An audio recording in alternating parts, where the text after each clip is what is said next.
শহীদ পরিবারকে সঙ্গে নিয়ে লক্ষ্মীপুরে ৭১ টেলিভিশনের প্রতিষ্ঠা বার্ষিকী উদযাপন ২১শে জুন ২০২৫।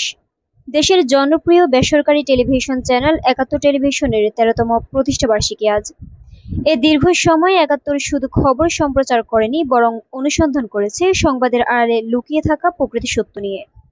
১৩ বছর পূর্তি এবং ১৪তম বছরে পদার্পণ ৭১ টেলিভিশন। এর উপলক্ষে লক্ষ্মীপুরে আলোচনা সভা ও কেক কাটার আয়োজন করা হয়েছে। শনিবার ২১শে জুন ২০২৫ দুপুরে লক্ষ্মীপুর প্রেস ক্লাব প্রাঙ্গণে শহীদ পরিবারের সদস্যদের অংশগ্রহণে এই আয়োজন অনুষ্ঠিত হয়।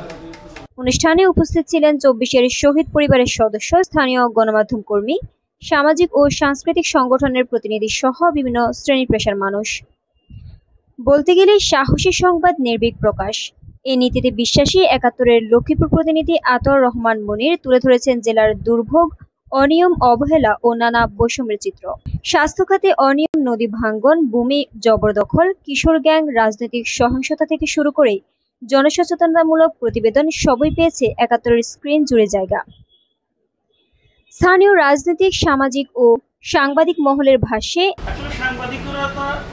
সাংবাদিকরা যে সুযোগ থাকলে বস্তুনিষ্ঠ সংবাদ করতে চায়, তাদের যে সাহস আছে, আজকের এই মিটিং একটা সেটা দৃশ্যমান পর্যায়ে নিয়ে আসবে সাংবাদিকরা। তার মধ্যে থেকে অসংখ্য সাহসিকতা সাংবাদিক লক্ষ্মীপুরে আমরা দেখতে পেয়েছি। অবশ্যই জাতির জন্য, দেশের জন্য অত্যন্ত ভালো একটা সিগন্যাল বলে আমি মনে করি।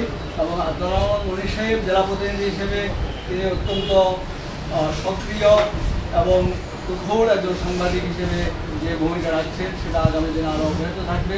কারণ একটা জেলার সুখ দুঃখ, একটা জেলার একটি টেলিভিশন কিভাবে একটি জেলার মানুষের আস্থা অর্জন করে, তার জীবন্ত প্রমাণ ৭১।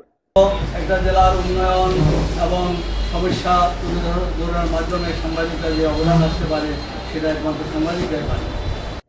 স্বাগত বক্তব্য রাখেন ৭১ টেলিভিশনের লক্ষ্মীপুর জেলা প্রতিনিধি আতোয়ার রহমান মনির।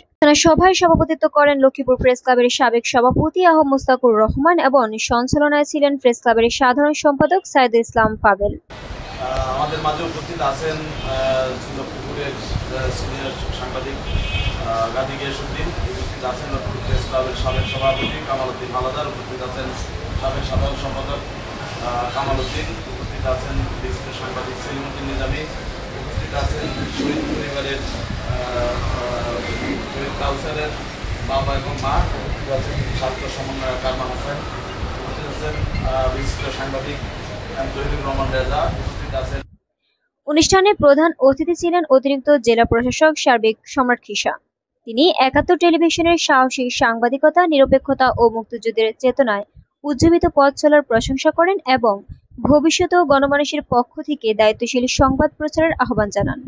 এবং সব দল মতের ঊর্ধ্বে উঠে যদি সংবাদ পরিবেশন করা যায়, তাহলে সেই গণমাধ্যম জনপ্রিয়তা অর্জন করতে পারে। আমি মনে করি তুমি অবাধ, সুস্থ এবং নিরপেক্ষ সংবাদ প্রচারের মাধ্যমে জনগণের আস্থা হচ্ছে এবং ভবিষ্যতেও তাদের যে জনপ্রিয়তা অব্যাহত থাকবে। আজকে ১৪তম বার্ষিক বছরের পদার্পণ উপলক্ষে আমি ৭১ টিভিকে আন্তরিক শুভেচ্ছা জানিয়ে আমি আমার বক্তব্য শেষ করছি।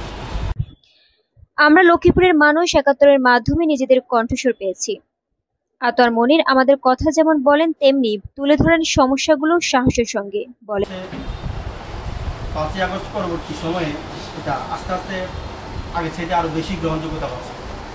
সেটা নিউজের মানে, তাদের যে দূরদর্শী চিন্তাভাবনা, যে প্রচার, তাদের যে সামগ্রিক পরিবর্তন, এই পরিবর্তনের কারণে আমার কাছে মনে হচ্ছে এখন এটা আরও বেশি দর্শক নন্দিত টেলিভিশন হচ্ছে।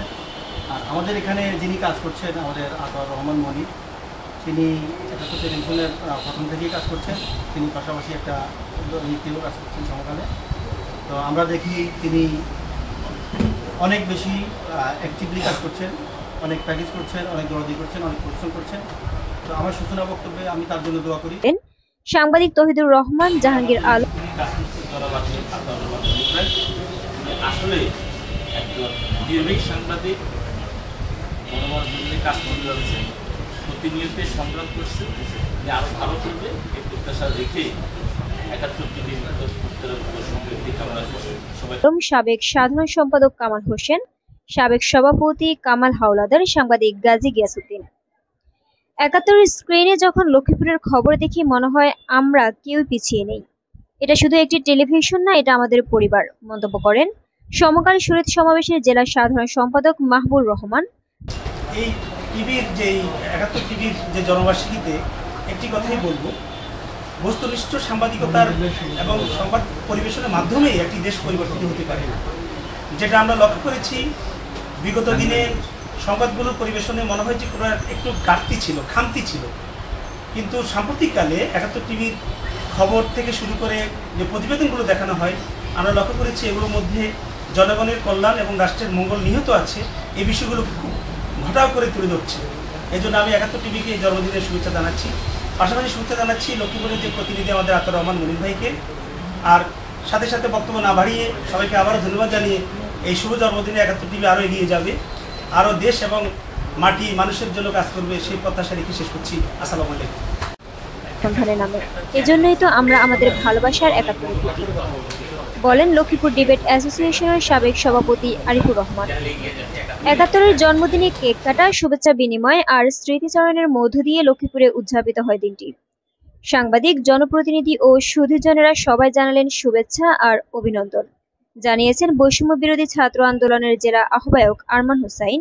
করতেছি যে আজকে 71 টিভির যে প্রতিষ্ঠা বার্ষিকী পদার্পণ অনুষ্ঠানে একেবারে কমপ্লিটলি একটা ভিন্ন টাইপের আমি দেখতে পেয়েছি যে লক্ষ্মীপুরের শহীদদেরকে স্মরণ করা হয়েছিল এবং শহীদ পরিবারের মাধ্যমে তারা প্রোগ্রামের সম্মাননা জানিয়ে শহীদ পরিবারেরকে সম্মান দিয়ে কেক কাটার মাধ্যমে যেই তাদের পদার্পণ অনুষ্ঠান পালিত করেছে, এটি অনন্য এবং একটা উজ্জ্বল দৃষ্টান্ত স্থাপন করবে। আমি আশাবাদী লক্ষ্মীপুরের জেলাতে সহ সারা বাংলাদেশে আগামী দিনে প্রত্যেকটি সরকারি বেসরকারি অনুষ্ঠানগুলো শুরুর পূর্বে আমি শহীদদের আত্মার মাগফিরাত কামনা, শহীদদেরকে স্মরণ এবং শহীদ পরিবারদেরকে যথাযথ মর্যাদা দিয়ে যেন প্রোগ্রামগুলো শুরু করা হয় এবং শেষ করা হয়। শহীদ কাউসার হোসেনের বাবা ইসমাইল হোসেন। লক্ষ্মীপুরবাসী প্রত্যাশা, সত্য ও সাহসের পথ চলায় 71 আরো অনেক দূর এগিয়ে যাবে বলেন মুক্তিযুদ্ধের চেতনায় উজ্জীবিত থেকে নিরপেক্ষ ও বস্তুনিষ্ঠ সাংবাদিকতা অব্যাহত রাখার প্রতি গুরুত্ব আরোপ করেন।